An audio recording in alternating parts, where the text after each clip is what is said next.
The dining room smelled of rosemary and pretension. Mom's antique crystal glasses caught the light from the chandelier, the one my sister Olivia had insisted they buy to upgrade the ambience. Everything about our monthly family dinners was designed to showcase success, or at least the appearance of it. I sat quietly, cutting my roast beef into precise squares while Olivia dominated the conversation. And then, she gushed, swirling her wine. James and I just fell in love with Unit 4B at the Mason. You know that luxury complex downtown? The views are absolutely incredible. Mom beamed. Oh, honey, that's wonderful. Those units are so exclusive. They are, Olivia preened. The waitlist is usually months long, but James knows people. She turned to me, her smile sharp as a paper cut. What about you, Sarah? Still in that little rental on Oak Street? I took a small sip of water. Yes, still there. Oh, her tone dripped with fake sympathy. Well, I suppose not everyone can afford to live somewhere nice. The Mason has such strict income requirements. She laughed, the sound like wind chimes made of ice. Poor thing, still paying rent at your age. Dad cleared his throat uncomfortably. Mom suddenly became very interested in her napkin, but Olivia wasn't done. You know, if you'd focused more on your career instead of all those investment courses you were always taking, maybe you could afford something better by now. I placed my fork down carefully. 10 years of calculated silence, of letting them believe what they wanted to believe, had led to this moment. I pulled out my phone, scrolling through my contacts with deliberate slowness. Actually, Olivia, speaking of the Mason. I hit dial and put the phone on speaker. The room filled with soft ringing. Hello, Ms. Anderson. How can I help you? Ms. Wilson's crisp professional voice carried clearly across the dinner table. Hi, Ms. Wilson. This is Sarah Anderson, the owner. I need you to prepare a notice for Unit 4B. Their lease won't be renewed next month. The silence that followed was absolute. Olivia's wine glass froze halfway to her lips. Mom's fork clattered against her plate. Of course, Ms. Anderson. I'll prepare the paperwork right away. Would you like me to deliver it personally, or send it through mail? Personal delivery, please. Tomorrow morning would be perfect. Consider it done. Anything else? No, that's all. Thank you, Ms. Wilson. I ended the call and returned to my roast beef, taking another small, careful bite. The meat had gone cold, but I barely noticed. I was too busy watching the color drain from Olivia's face as realization dawned. You're lying, she stammered. This is some kind of joke. I reached into my bag and pulled out a slim leather portfolio.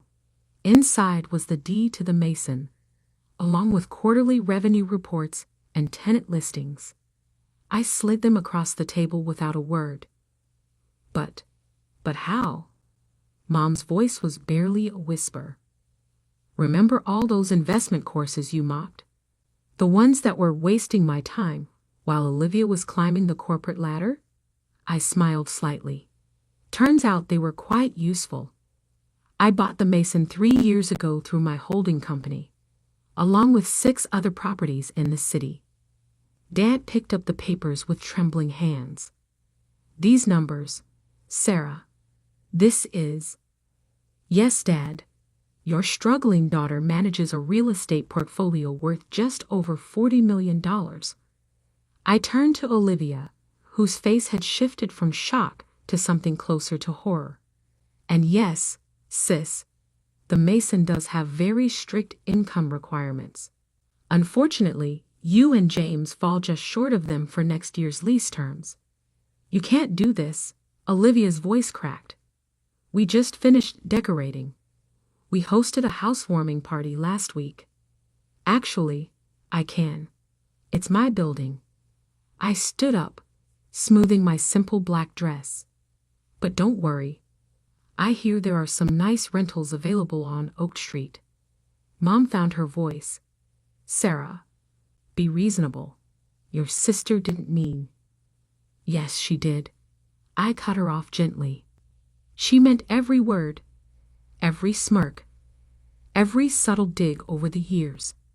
You all did. I picked up my bag, leaving the portfolio on the table. You were so busy looking down on me, you never bothered to look up and see what I was building. Please. Olivia's voice had shifted to something desperate. James' clients, our friends. We told everyone we'd be there for at least a year. I paused at the dining room door. You know what the funny thing is? If you'd ever once shown genuine interest in my life, asked about my work, treated me with basic respect, I would have given you that apartment for free. Family discount and all that. I glanced back one last time. But we're not really family, are we? We're just people who share DNA and a dining room once a month.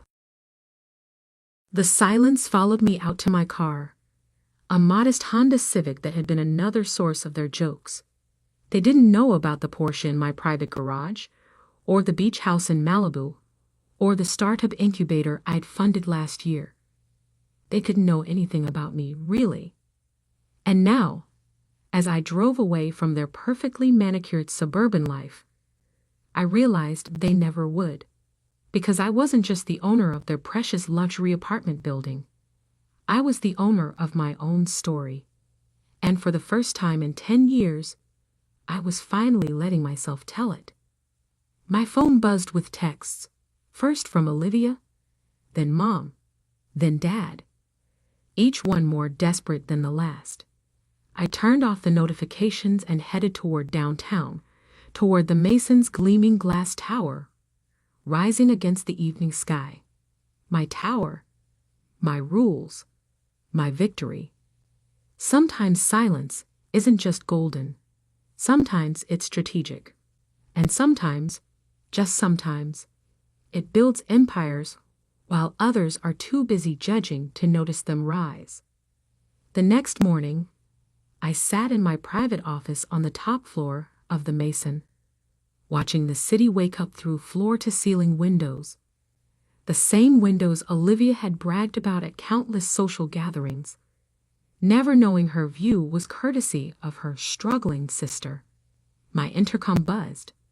Ms. Anderson? Ms. Wilson here. I've just delivered the notice to Unit 4B as requested. Thank you. How did they take it? Mr. James Davidson was quite vocal. He'd insisted on speaking with the owner directly. I smiled faintly. I'm sure he did.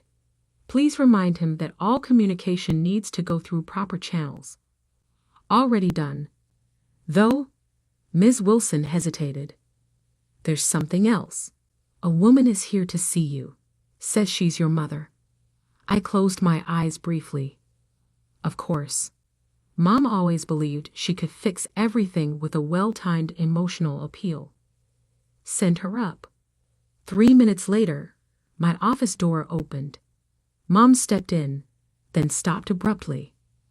I could see her taking in the space, the modern art on the walls, the custom desk, the view she praised so often in Olivia's apartment, not knowing an even better version existed just floors above. Sarah. She smoothed her designer blouse, clearly uncomfortable. This is quite an office. Thank you. Please sit. I gestured to one of the leather chairs facing my desk. She perched on the edge like she was afraid of settling in. Honey, we need to talk about what happened last night. Do we? You can't just evict your sister. Think about how this will look. I leaned back in my chair. Interesting. Your first concern is appearances, not the fact that your daughters haven't had a real conversation in years. That's not fair. We've always supported you. Have you? I opened my laptop, pulling up a folder I'd kept for years. Let's review, shall we? When I wanted to take that first real estate course, Dad called it throwing money away. When I started my investment company, you told everyone I was between jobs. When I missed Olivia's engagement party because I was closing my first major property deal, you said I was selfish and jealous of her success. We were worried about you. You were so secretive, never telling us anything. I tried. Every dinner, every holiday, I tried to share my work. But you were always too busy praising Olivia's latest promotion or James' new car or their perfect life in their perfect apartment. I closed the laptop softly. The apartment I own. Mom's face crumpled slightly. Why didn't you just tell us? Would you have believed me? Or would you have assumed I was lying to compete with Olivia? She didn't answer. She didn't need to. We both knew the truth. The notice stands, I said firmly. They have 30 days to find new accommodation. Sarah, please. Your sister is devastated. She had to call in sick to work today. James is threatening to. To what? Sue? He's welcome to try. Every lease agreement is ironclad, and I have documentation of 3 noise complaints against their unit in the past month alone. Mom's eyes widened. You've been monitoring them? I monitor all my properties. It's called being a responsible owner. I stood up, signaling the end of the conversation. Now, if you'll excuse me, I have a meeting with my development team about our new project in Seattle. Seattle? She looked lost. You're expanding there too? Among other places. I walked to the door, holding it open. You know, Mom, all those times you and Dad pushed me to be more like Olivia, to follow her path. Did you ever consider that I was building something bigger than a corner office and a luxury apartment? She stopped in the doorway, turning to face me. We just wanted you to be successful. I am successful. You just defined success too narrowly to see it.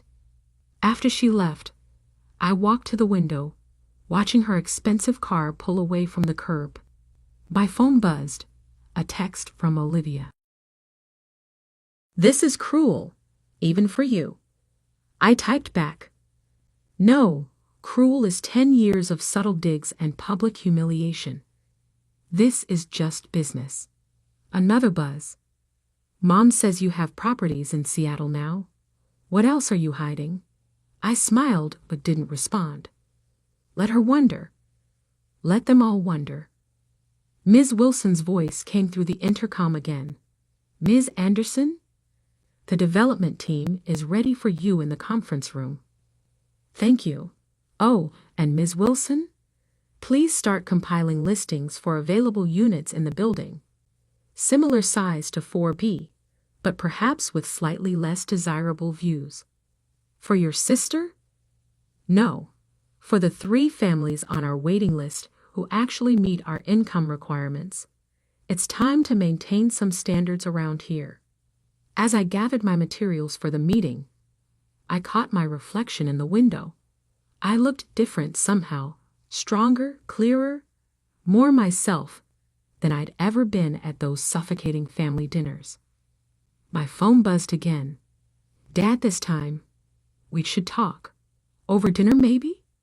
Your choice of restaurant. I left it unanswered. They'd had 10 years of dinners to talk to me, to see me, to understand what I was building. Now they could wait, because the empire I'd built in silence. It was just the beginning, and this time, I wouldn't be quiet about it. The next week unfolded like a carefully orchestrated symphony of consequences. I sat in my home office, not the modest Oak Street apartment they knew about, but my actual residence, a restored Victorian mansion in the city's most exclusive neighborhood, reviewing the security footage from the Mason. Olivia had shown up every day, alternating between demands and pleas with Ms. Wilson. James had tried legal threats, then bribes, then finally resorted to leaving desperate voicemails about family obligations. I watched it all with a detached sort of fascination, like observing specimens in a lab. Then came the email that changed everything. Ms. Anderson, I represent the Davidson family's interests in several commercial properties downtown. We've recently learned you're the owner of the Mason. I believe we could turn this unfortunate situation into a mutually beneficial opportunity. Perhaps we could discuss over lunch. Best regards, Marcus Sterling, Senior Partner, Sterling and Associates. I laughed quietly. James' father's law firm. Of course. They still thought this was a negotiation. I typed a brief response. Mr. Sterling? Thank you for your interest. However, I should inform you that the Mason is just one of 17 properties in my portfolio. This includes the building where Sterling and Associates currently leases its offices. Your lease is up for renewal next quarter. I look forward to reviewing your firm's application along with other potential tenants. Best, Sarah Anderson, CEO, Anderson Holdings. I hit send and waited. 3 minutes later, my phone rang. It was Olivia. You own the Sterling building too? Her voice shook. Sarah, what are you? A good investor? Something none of you ever bothered to understand. James' father is furious. He's talking about blacklisting you in real estate circles. I smiled, though she couldn't see it. Interesting threat. Has he checked who owns the properties housing the city's top 3 law firms? Or the new tech complex where his biggest clients are headquartered? Silence. Then, how? How much do you actually own? Enough to ensure that blacklisting me would be problematic for many influential people. I paused. Including Dad's engineering firm.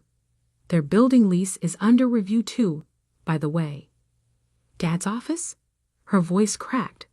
Sarah, you can't. Can't what? Make business decisions about my properties? Isn't that what you and James do? What Mom and Dad praised you for? Being tough and business-minded. More silence. Then softly, what do you want? Want? I looked out my window at the city skyline, my skyline, in many ways.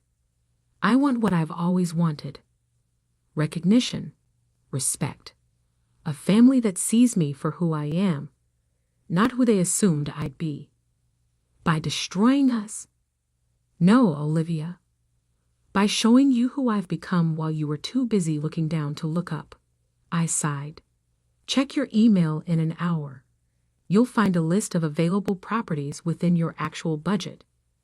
Not as prestigious as the Mason, but decent. Consider it a professional courtesy. That's it? That's all you have to say? No.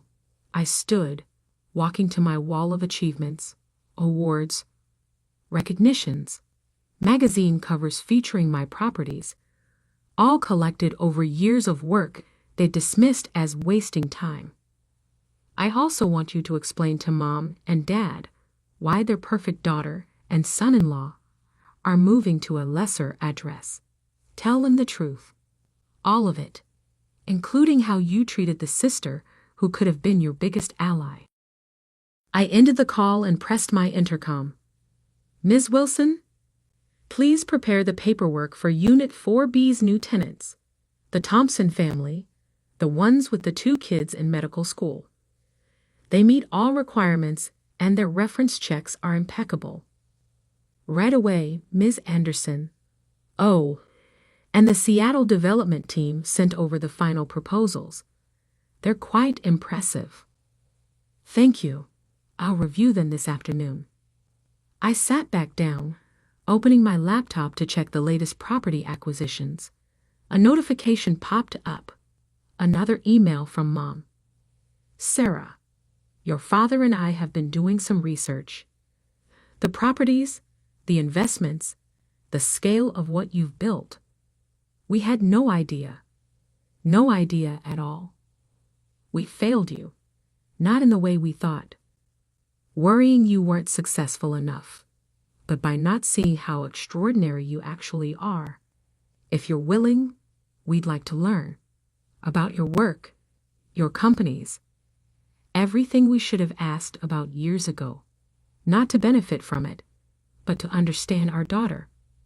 Love. Mom. I read it twice, then pulled up my calendar. After a moment's consideration, I blocked off next Thursday evening and typed, "Dinner at 7. My office. Come ready to listen. Sarah." Then I turned back to my work, to the empire I'd built in silence, to the future I was still creating. Because success isn't just about proving others wrong, it's about proving yourself right. And sometimes the quietest builder creates the tallest towers. Mom's response came quickly. "We'll be there. And Sarah, we're proud of you." We should have said that years ago. I didn't reply. They'd need to prove it with more than words this time. But as I looked out at my city, at the buildings bearing my invisible fingerprints, I felt something shift. Not forgiveness, not yet, but perhaps the foundation of something new.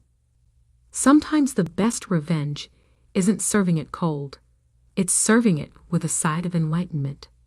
And as the sun set over my skyline, I smiled, knowing that tomorrow would bring another day of building, growing, and rising. Not in silence anymore, but in the clear, bright light of truth. Because I wasn't just Sarah Anderson, the overlooked sister. I was Sarah Anderson, CEO, property mogul, empire builder. And finally, everyone knew it.